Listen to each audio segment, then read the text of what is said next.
ओम गृणी सूर्याय नमः। आज रविवार का दिन है। आज आप सुनिए सूरज भगवान की व्रत कथा।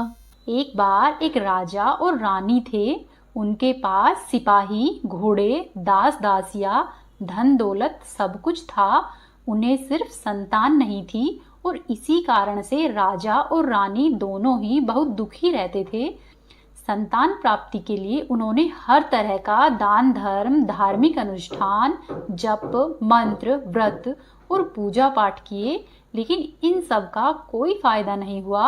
अब राजा और रानी दोनों ही बुढ़ापे की ओर बढ़ते गए। बुढ़ापे की ओर बढ़ते गए तो होता क्या है कि दोनों ही गहन सोच में पड़ गए कि अब हमारे इतने बड़े राज्य का क्या होगा, इस राज्य का वारिस कौन बनेगा और प्रजा की जिम्मेदारी कौन लेगा। राजा और रानी दोनों ही दिन रात इसी चिंता में घुलते रहते। उन्हें अपने खाने पीने की सुध भी नहीं रहती। एक सुबह क्या होता है कि राजा के दरबार में एक साधु आता है। तो दासी रानी को बताती है कि साधु महाराज आए हैं, कुछ दान दक्षिणा दो। तब वह रानी दासी से कहती है कि हे दासी, यह मेरा अंतिम दान धर्म है। इसके बाद मैं अपने हाथों से कोई भी दान या धर्म नहीं करूंगी। ऐसा कहकर रानी हाथ में चावल से भरा हुआ छाछ लेकर बाहर आती है और साधु महाराज की झोली में भिक्षा डालने के लिए आगे बढ़ती है। तो उसके चेहरे पर उदासी साधु की दृष्टि में आ जाती है और साधु रानी से पूछता है कि हे रानी, क्या हुआ है, आप इतनी उदास क्यों हैं। तब रानी साधु को सारी बातें कह सुनाती है और रानी रोने लगती है। उसकी बात सुनकर साधु कुछ पल के लिए गंभीर हो जाता है और कहता है कि हे रानी, तुम चिंता मत करो, तुम्हारी संतान प्राप्ति की इच्छा भी पूरी हो जाएगी। तुम्हारी कोख से एक पुत्र जन्म लेगा। वह केवल 14 वर्ष तक ही आप लोगों को मिलेगा, उसके आगे वह मृत्यु लोक में नहीं रह पाएगा। इससे बढ़कर आपको कुछ भी देना मेरे लिए संभव नहीं है। अपनी बात पूरी करते हुए उसने अपनी झोली में हाथ डाला और साधु महाराज ने थोड़ी सी भभूति निकालकर रानी को दे दी और कहा कि आप और महाराज दोनों ही इसे बांटकर ग्रहण कर लेना, जल्द ही तुम्हें पुत्र प्राप्त होगा। इतना कहकर वह साधु अपनी राह पर चला गया। उसके जाने के बाद रानी सोचने लगी कि 14 साल तो 14 साल ही सही, इतने समय के लिए तो कम से कम हमें पुत्र सुख मिलेगा। मेरे लिए तो इतना ही काफी है। इतने साल तक मैं इसे जी जान से बड़ा करूंगी और उसे ढेर सारा लाड और दुलार दूंगी और अपनी संतान की मनोकामना पूरी करूंगी। उस रात अपना सारा कामकाज खत्म करके जब राजा रानी के महल में आए तो रानी ने क्या किया कि राजा को सारी बात बताई और साधु की दी हुई भभूति दिखाकर राजा से बोली कि साधु महाराज ने यह भभूति हम दोनों को ग्रहण करने के लिए कहा है। तब राजा बोले कि हे रानी, हमने इतना दान धर्म, जप और तप किया है, इसका कोई फल नहीं मिला, तो अब इस भभूति से हमें संतान प्राप्ति कैसे होगी। उस पर रानी बोली कि हे राजन, जब इतना सब कुछ किया है तो उस पर से अब यह भी सही, खामखा उस साधु के क्रोध को भी हम क्यों बढ़ावा दे। वहीं राजा को अब किसी भी बात पर विश्वास नहीं रहा था, लेकिन रानी को दुख नहीं पहुंचे, इसीलिए वह राजा भभूत खाने के लिए राजी हो गया। राजा राजी तो हो गया और फिर राजा और रानी दोनों नहाते हैं, फिर अपने भगवान का स्मरण करते हैं और अपने पूर्वजों का स्मरण करते हैं और फिर उस साधु महाराज का नाम स्मरण करके वह भभूत दोनों मिल बांट कर खाते हैं। उसके बाद दोनों ही निश्चिंत होकर सो जाते हैं। धीरे धीरे कुछ दिन और व्यतीत हुए और साधु के कहे अनुसार ही रानी गर्भवती हो गई। ऐसा सुनकर राजा और रानी दोनों की ही खुशी समाती नहीं थी। राजा रानी से बोले कि हे महारानी, सचमुच ही हम पर साधु महाराज की कृपा हो गई है। 2-3 माह और धीरे धीरे 9 माह और 9 घंटे पूरे होकर रानी ने एक सुंदर और गोरे चिट्टे पुत्र को जन्म दिया। राजा ने बड़ी ही धूमधाम से पुत्र का नामकरण किया, उत्सव मनाया गया। अब पुत्र की कुंडली देखने के लिए राज्य के सबसे बड़े विद्वान पंडित को बुलाया। तो कुंडली देखकर पंडित जी बड़े चिंतित हुए और कहने लगे कि महाराज, हमारा राजपुत्र सिर्फ 14 साल तक ही हमारे पास रहेगा। राजा को इस बात की भनक पहले ही थी, रानी को भी साधु महाराज की बात याद थी, इसलिए दोनों ही चुप रह जाते हैं। इसके बाद राजा और रानी बड़े लाड़ प्यार से अपने बेटे की परवरिश करते हैं और उसकी हर ख्वाहिश पूरी करते हैं। थोड़े समय के लिए ही सही, भगवान ने संतान देकर उनकी इच्छा पूरी की थी। इसे ही वे अपना भाग्य मानते थे। धीरे धीरे दिन व्यतीत होते गए और राजपुत्र दिनों दिन बढ़ता चला गया। जब वह 7 साल का हो जाता है तो राजा एक अच्छे गुरु की नियुक्ति करके उसे पढ़ाई लिखाई, राजशास्त्र, शस्त्र विद्या, घुड़सवारी इत्यादि 12 विद्याओं का शिक्षण देते हैं। जब वह शस्त्र विद्या में पारंगत हो जाता है और 12 साल की उम्र का हो जाता है, तब एक अच्छी सी राजकन्या खोजकर राजा उसकी शादी करा देते हैं। इसी तरह से दिन व्यतीत होते रहते हैं तो 2 और साल बीत जाते हैं। बेटा 14 का हो जाता है। एक दिन राजपुत्र राजा से बोला कि पिताजी, मैं अपना सारा राज्य घूमकर देखना चाहता हूँ। आज तक मैंने सिर्फ इस रजवाड़े के अलावा और कुछ नहीं देखा है। बेटे की बात सुनकर राजा चिंतित हो जाते हैं, क्योंकि पुत्र का 14वां साल शुरू हुआ था। अब कोई अनहोनी होने का वक्त नजदीक आ पहुंचा था। लेकिन राजा ये सब बातें पुत्र को बता नहीं सकता था। वह क्या करता कि चेहरे पर खुशी लाकर बेटे से कहता है कि हाँ हाँ जरूर जाओ बेटा, तुम्हें अपना सारा राज्य घूमकर देखना चाहिए, कहाँ क्या है यह सब जानना चाहिए। कल को मेरे बाद तुम्हें ही तो राजा बनना है। मात्र एक बात का ध्यान रखना कि तुम कहाँ जा रहे हो, क्या कर रहे हो, यह बात अपनी पत्नी को नहीं बताना। पुत्र कहता है, ठीक है पिताजी, आपने जो कहा है मैं वैसा ही करूँगा। तो होता क्या है कि राजपुत्र दिन भर अपनी पत्नी के साथ रहता, खुशियां मनाता और रात को ठीक 12 बजे बिस्तर से उठकर बाहर चला जाता और फिर सुबह होने से पहले ही वह अपने महल में आकर सो जाता। ऐसा बहुत दिनों तक चलता रहा। अब पुत्र का 14वां साल खत्म होने में कुछ दिन ही बाकी रहते हैं। इतने में होता क्या है कि उसकी पत्नी यानी कि छोटी रानी रात में जाग जाती है। वह देखती है कि बिस्तर पर राजपुत्र नहीं है। वह अब महल में सब जगह देखती है तो उसे राजपुत्र कहीं पर भी नजर नहीं आता। तो वह क्या करेगी, किससे कहेगी, ऐसा सोचकर वह चुप रहती है। फिर सुबह होने पर वह देखती है कि उसका पति अपनी जगह पर सोया हुआ है। वह अपने पति से कुछ नहीं पूछती, लेकिन अगली रात भी वैसा ही होता है। तीसरी रात, चौथी रात, ऐसा बहुत दिनों तक चलता रहता है। छोटी रानी बहुत ही चिंतित हो जाती है। पति रात को जाता कहाँ है, किससे मिलने जाता है, उसके मन में ढेरों सवाल उठते हैं। लेकिन उसे पूछने में डर लगता है कि शायद पति गुस्सा कर बैठे। सास ससुर से पूछने के बारे में सोचा तो उसकी कुल मर्यादा बीच में आ जाती थी। तो इसी तरह से मन ही मन वह कुढ़ती रहती थी। इस हालत में उसे खाने पीने में दिलचस्पी नहीं होती। वह दिनों दिन दुबली पतली होती जा रही थी। तो वहीं उसी राज्य में एक फूल बेचने वाली बूढ़ी मालिन थी। वह हमेशा ही छोटी रानी को फूल देने के लिए उसके महल में आती थी। उस बुढ़िया का ध्यान छोटी रानी पर जाता है। वह छोटी रानी से पूछती है कि बेटी, तुम्हें किस बात का दुख है, तुम इस तरह से सूख कर कांटा क्यों बनी हुई हो। उस पर छोटी रानी कहती है कि अम्मा, मैं तुम्हें क्या बताऊं, तुम्हारा राजपुत्र हर रात बिस्तर पर से उठकर कहीं चला जाता है और सुबह सवेरा होने से पहले ही वापस आकर सो जाता है।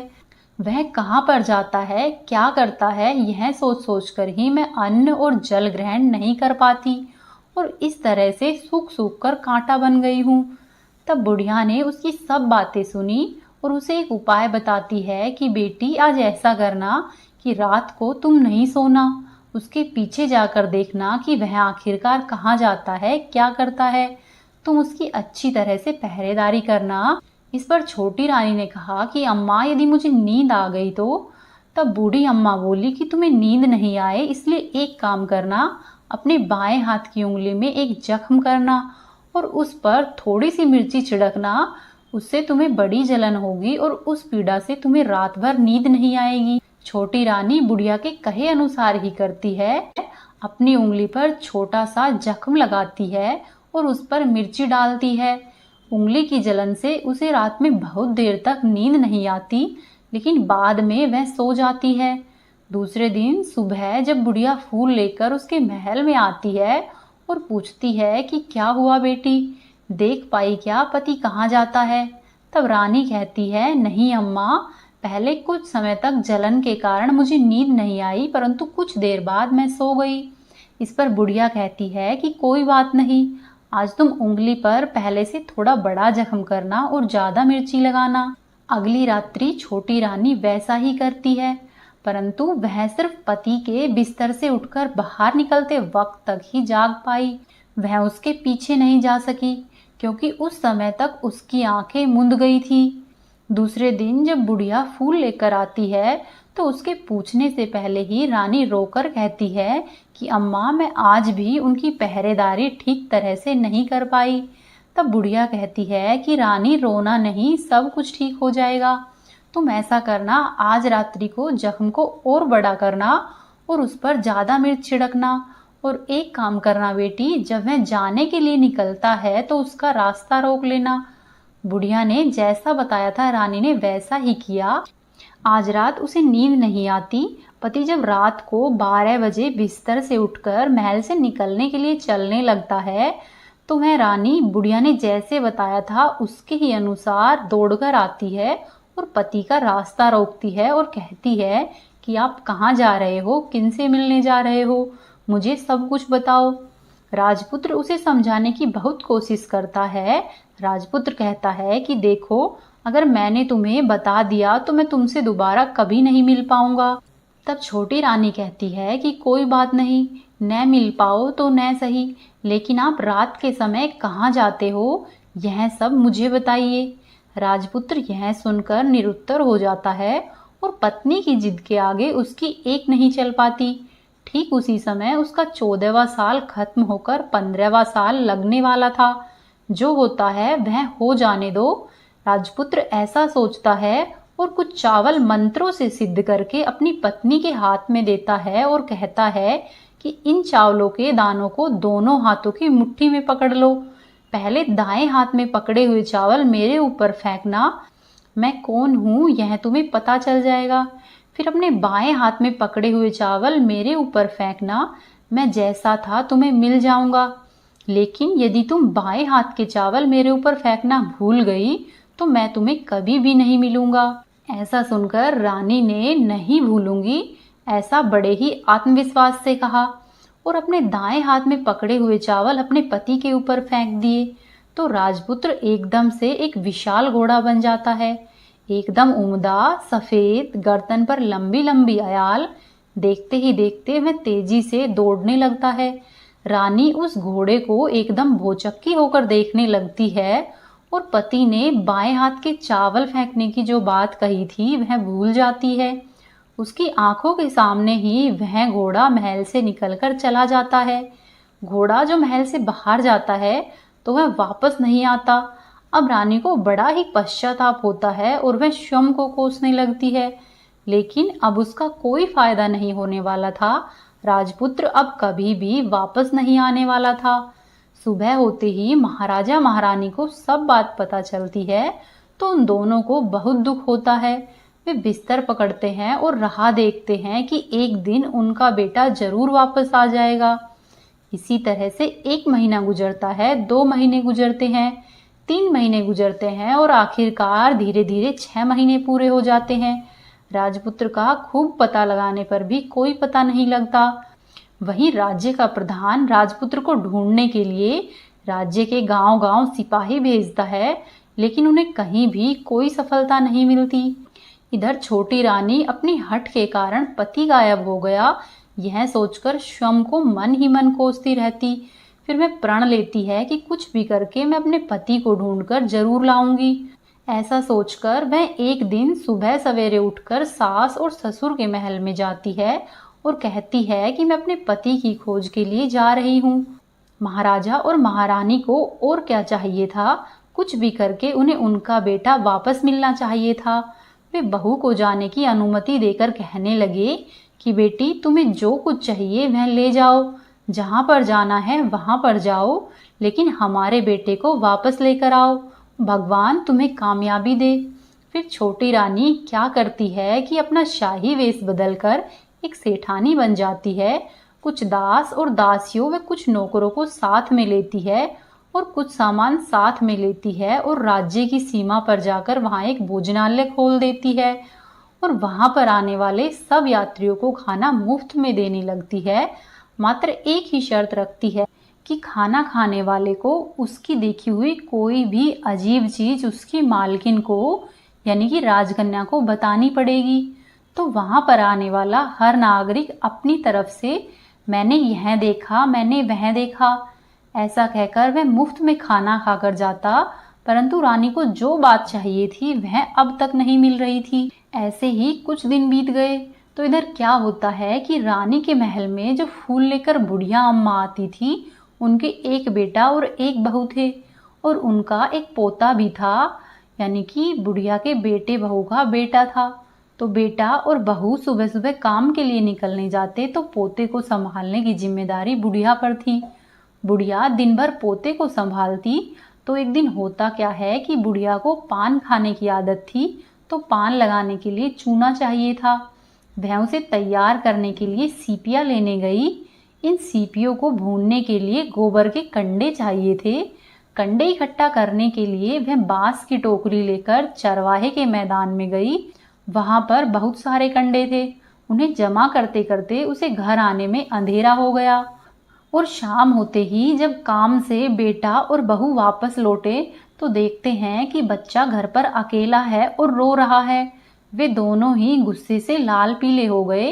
इतनी ही देर में बुढ़िया माई घर पर आ पहुंची। बेटे ने पूछा कि पोते को घर में अकेला छोड़कर कहाँ गई थी। तब बुढ़िया बताने लगी कि मैं गोबर के कंडे इकट्ठा करके लाई हूँ। इस पर बेटा बोला कि दोबारा बच्चे को अकेला घर पर छोड़कर यदि कहीं पर गई तो मैं तुम्हें बहुत पीटूंगा। तब बुढ़िया कहने लगी कि नहीं बेटा, फिर कभी भी ऐसा नहीं करूंगी। लेकिन दूसरे ही दिन बुढ़िया वह बात भूल गई और फिर से चरवाहे के मैदान में कंडे इकट्ठा करने के लिए चली गई। शाम को जब फिर से बेटा बहू घर पर वापस लौटे तो देखते हैं कि बच्चा घर पर अकेला है और रो रहा है। अब बुढ़िया के बेटे की सहनशक्ति खत्म होने लगती है और वह बुढ़िया को वापस आने पर उसे घर से निकाल देता है। बुढ़िया रात भर घर के बाहर अंधेरे में बैठी रहती है और सुबह होते ही हाथ में टोकरी लेकर कंडे इकट्ठे करने के लिए चली जाती है। उस दिन उस पर कंडा इकट्ठा करने का मानो पागलपन सवार हो गया था। कंडे इकट्ठे करते करते कब अंधेरा हो गया उसे मालूम ही नहीं चला। जब उसे ध्यान आया तो गांव का रास्ता भी ठीक तरह से दिखाई नहीं दे रहा था। वह अंधेरे में आंखें फाड़कर देखती देखती कि किसी तरह से मैं आगे निकल जाऊं। तो होता क्या है कि एक कपिला गाय छन छन की आवाज करते हुए, गले की घंटी बजाते हुए ठुमक कर उसी मैदान पर आ गई।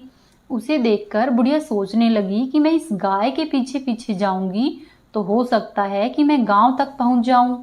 तब बुढ़िया उसके पीछे पीछे चलने लगती है। वह गाय क्या करती है कि उस मैदान से लेकर एक एक करके 6 मैदान पार करती है। आखिर में वह 7वें मैदान पर पहुंचती है तो वहां क्या होता है कि उस मैदान पर एक बड़ा सा पत्थर है। गाय जाकर उस पत्थर को अपना सींग मारती है। सींग मारा तो वह पत्थर दूर हट गया और नीचे पाताल में जाने के लिए सीढ़ियां दिखाई देने लगी। तब वह गाय उन सीढ़ियों से नीचे जाने लगी।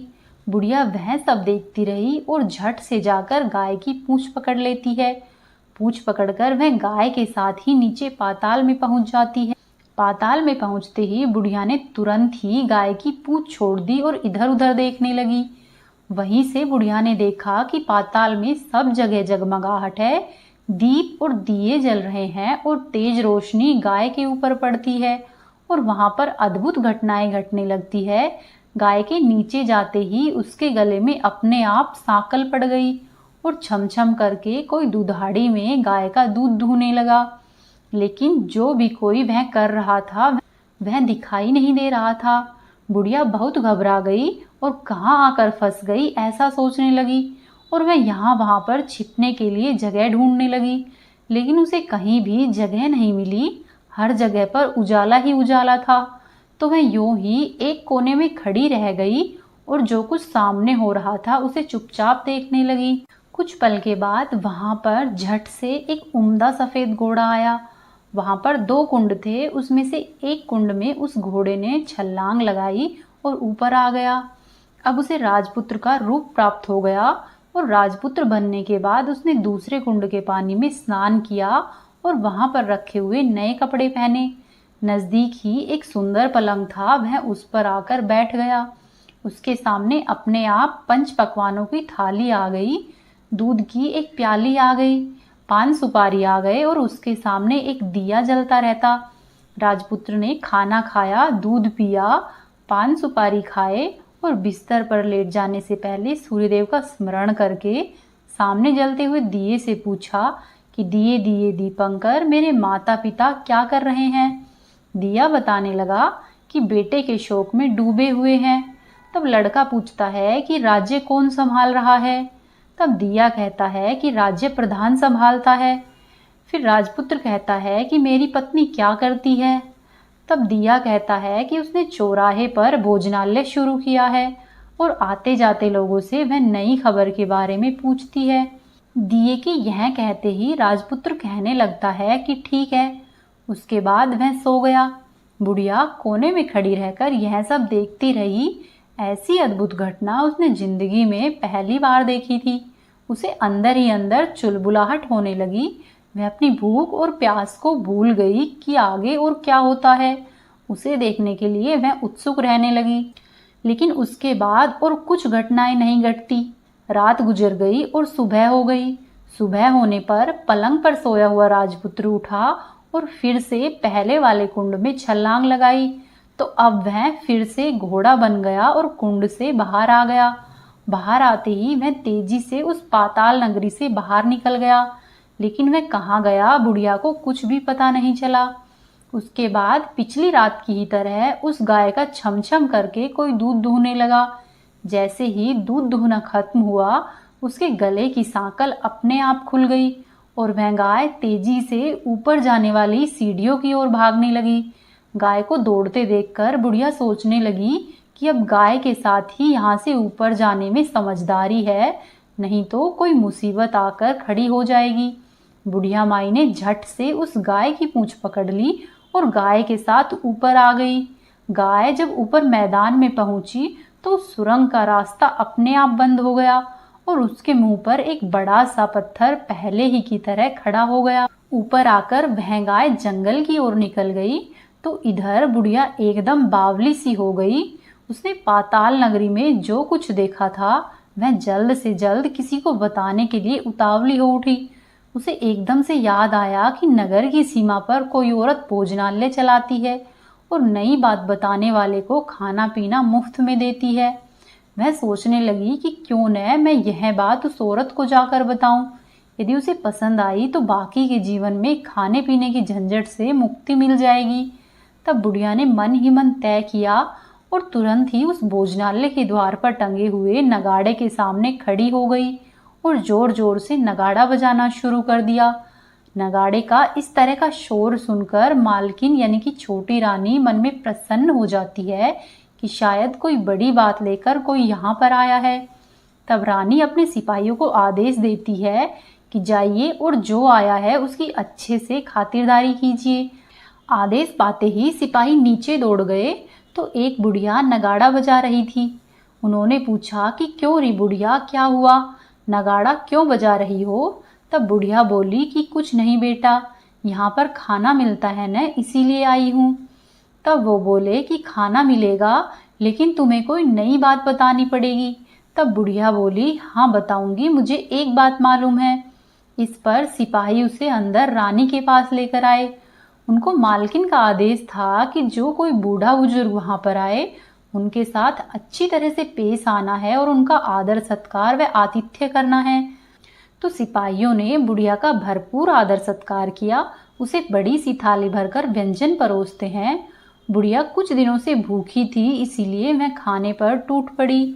खाना खाने के बाद सिपाही ने उसे पहनने के लिए नए वस्त्र दिए और उसके बाद उसे लेकर रानी के पास आ पहुंचे। बुढ़िया और रानी ने तुरंत ही एक दूसरे को पहचान लिया। तब बुढ़िया बोली कि बेटा तुम। तो रानी बोली कि अम्मा तुम। बड़ी देर तक दोनों ही अलग अलग तरह की बातें करती रही। आखिरकार कुंवरनी बुढ़िया से कहने लगी कि अम्मा अब बताओ तुमने क्या नई बात देखी है। नई बात? मैंने कोई नई बात नहीं देखी है। वह तो मेरे पास तुम्हें देने के लिए खाने के पैसे नहीं थे, इसीलिए मैंने झूठ कहा और नगाड़ा बजाया। तब रानी ने कहा, अम्मा घबराना नहीं, मैं किसी को तुम्हारा नाम नहीं बताऊंगी। फिर बुढ़िया बोली कि मैंने क्या देखा, कब देखा? ऐसा करके वह आनाकानी करने लगी। इस पर रानी ने उससे कहा कि देखो अम्मा, यदि तुमने मुझे वह नई बात बताई तो जिंदगी भर मैं तुम्हारी देखभाल करूंगी और तुम्हें रानी माता की तरह रखूंगी। अब बुढ़िया रानी को बात बताने के लिए तैयार हो गई और उसने जो कुछ उस मैदान में देखा था वह सब कुछ उसने रानी को बता दिया। बुढ़िया की बात सुनकर रानी को यकीन हो गया कि वह राजपुत्र उसी का पति है। वह तुरंत ही बुढ़िया से कहने लगी कि अम्मा मुझे उसी जगह पर लेकर चलो।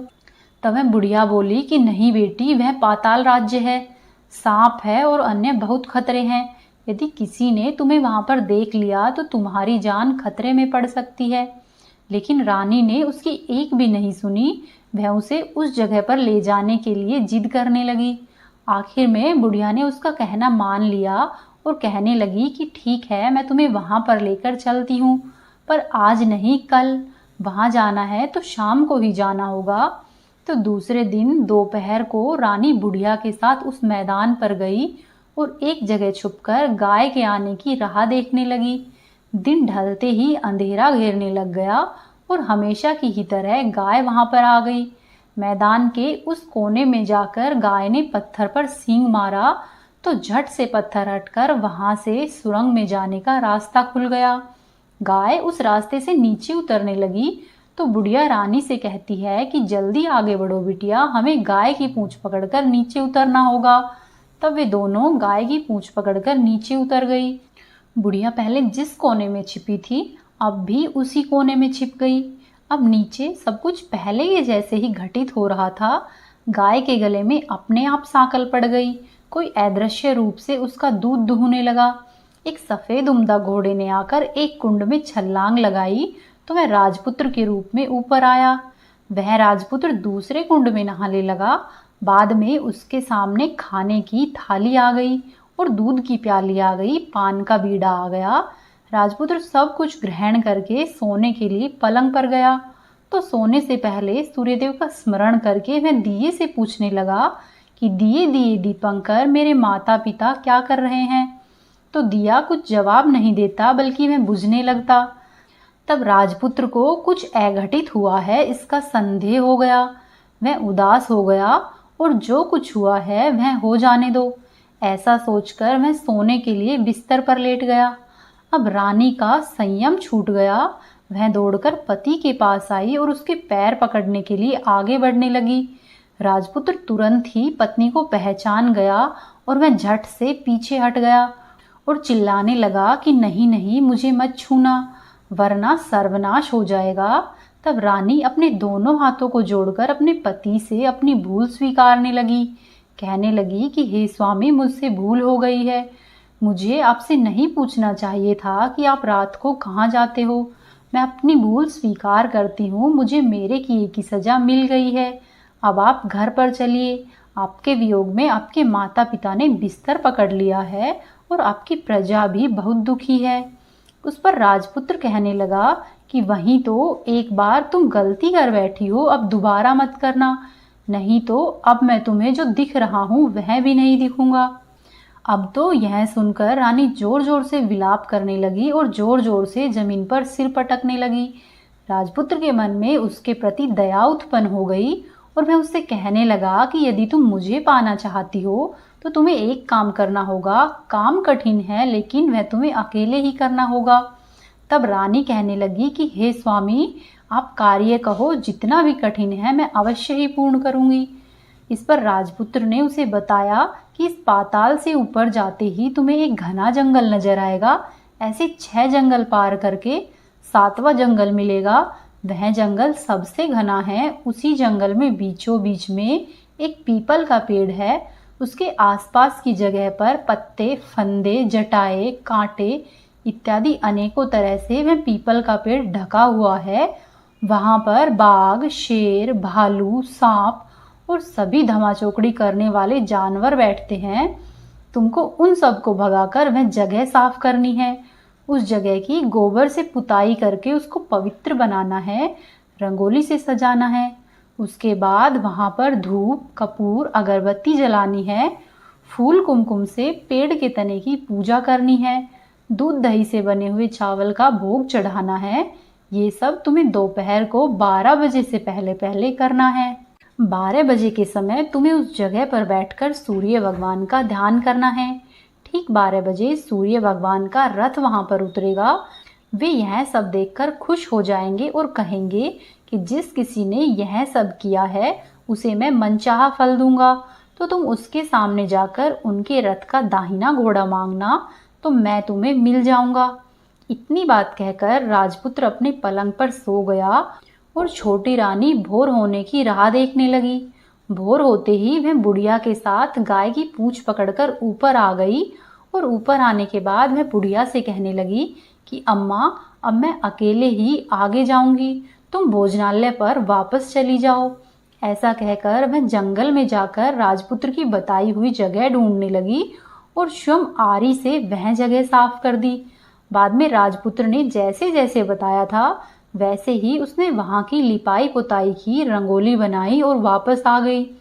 दूसरे दिन सुबह होने से पहले ही उठी और जंगल में उसी जगह पर जा पहुंची। वहां जाकर इत्र गुलाब का पानी छिड़का और वह जगह सुगंधित की। धूप अगरबत्ती जलाकर उसे पवित्र किया और पूजा की सब सामग्री तैयार करके सूर्य भगवान का ध्यान करने के लिए वहां पर बैठ गई।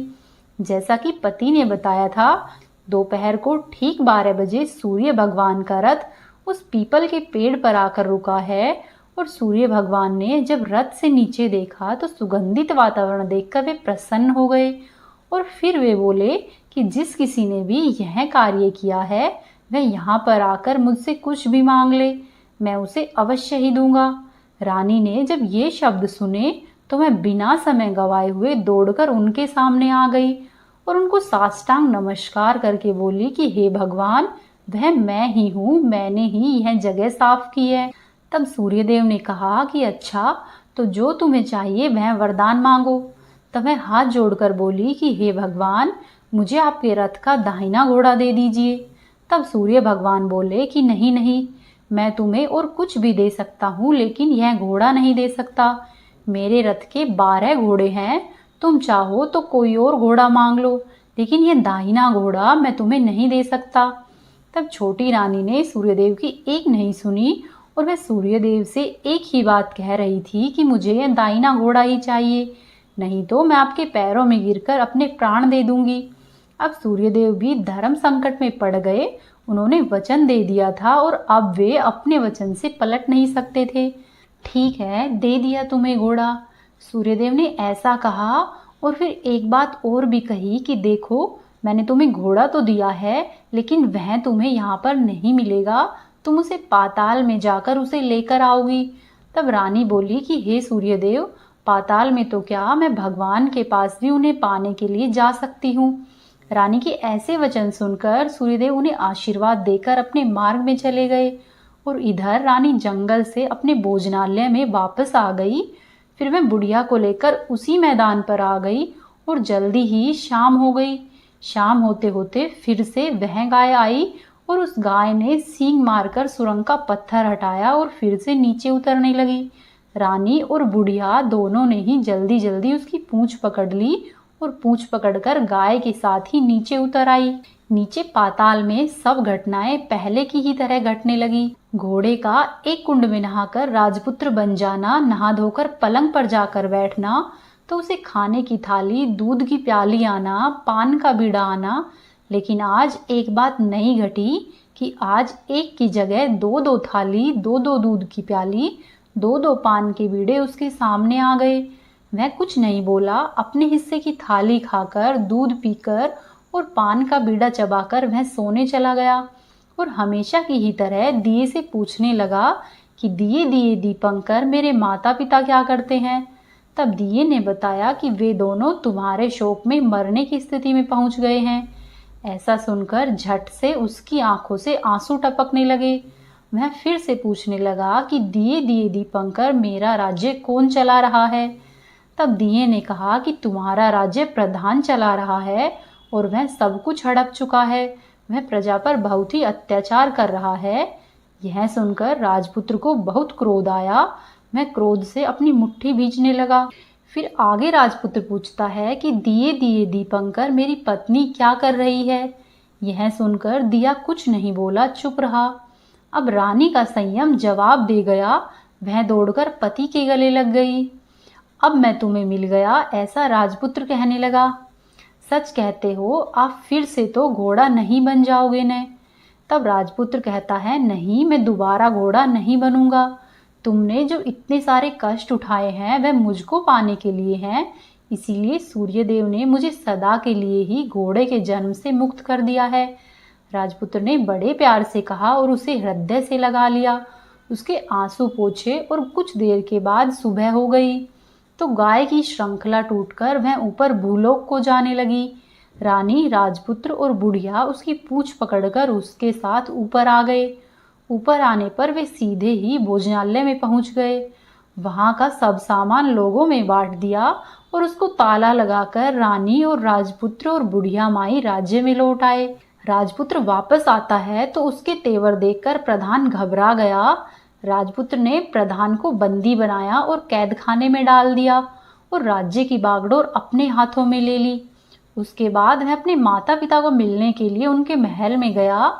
तब राजपुत्र क्या देखता है कि उसके माता पिता उसके शोक में अस्थि पंजर बने हुए हैं। पुत्र को वापस आया हुआ देखकर मरने की स्थिति में पहुंचे हुए राजा और रानी की आंखों में टप टप आंसू बहने लग गए। राजा और रानी दोनों ने पहले पुत्र को गले से लगाया और उसे प्यार से सहलाया। इतना होने के बाद भी उनकी सेहत में एकदम से सुधार आने लगा। अब वे दोनों बिस्तर से उठकर बैठ गए और पुत्र को आशीर्वाद देने लगे। राजपुत्र के आने की खबर तुरंत ही राज्य में फैल गई। प्रजा खुशी से फूली नहीं समाई। प्रजाजन राजमहल के सामने इकट्ठे हो गए और सब ने राजपुत्र के दर्शन किए और आज से उन्हें कोई भी दुख नहीं पहुंचाएंगे, ऐसा वचन भी दिया। अब राजा राजपुत्र का राज्याभिषेक करके उसे सिंहासन पर बिठाता है और अपनी बहू को महारानी होने का दर्जा देता है और शम अपनी पत्नी के साथ ईश्वर का नाम लेते हुए खुशी खुशी दिन व्यतीत करते हैं। महाराजा बना हुआ राजपुत्र अच्छी तरह से राज्य चलाने लगा और अपनी पत्नी के साथ सुख शांति से जीवन बिताने लगा। उस बुढ़िया को भी रानी ने अपने पास ही रख लिया और उसकी अच्छी तरह से देखभाल करने लगी और इस तरह से बुढ़िया और उसके बुढ़ापे के दिन खुशी से गुजरने लगे। हे सूर्यदेव, जैसी आपने रानी पर कृपा की है वैसी ही हम सब पर करना।